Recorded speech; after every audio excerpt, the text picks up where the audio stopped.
Promete que te van a salvar, que ellos son los únicos limpios, los únicos valientes, los únicos de verdad.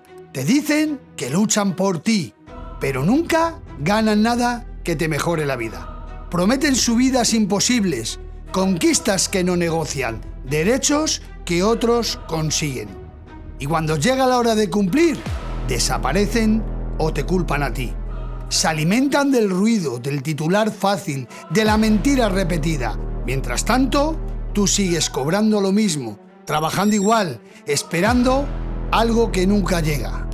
Los sindicatos alternativos sostienen su discurso sobre tu cansancio, sobre tu rabia, pero no sostienen nada más. Porque prometer sin poder cumplir no es luchar, es engañar.